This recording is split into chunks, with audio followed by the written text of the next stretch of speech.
এই যে সাম্প্রতিক উত্তেজনা এর শুরুটা ঠিক কোথায় হয়েছিল? দেখুন, এই দফার যে উত্তেজনা সেটা শুরু ধরতে হবে ২০২৫-এর জুনেই, যখন ইসরায়েল ইরানের কয়েকটা খুবই গুরুত্বপূর্ণ পারমাণবিক স্থাপনায় হামলা করল। ও আচ্ছা। কোনগুলো? এর মধ্যে ছিল ফোর্ডো, যেটা মাটির নিচে খুব সুরক্ষিত একটা ইউরেনিয়াম সমৃদ্ধ করার জায়গা, আর ছিল নাতাঞ্জ, ইস্পাহানও।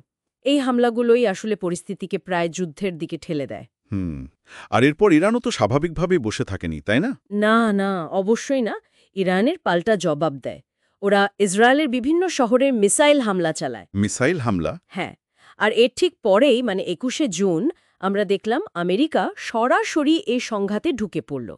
ওরা একটা অপারেশন চালায়, নাম দিয়েছিল operation midnight Hama. Midnight Hama? হ্যাঁ, সেখানে ওরা দূরপাল্লা টমাহক ক্রুজ মিসাইল ব্যবহার করে ইরানের পারমাণবিক স্থাপনাগুলোয় আবার হামলা করে।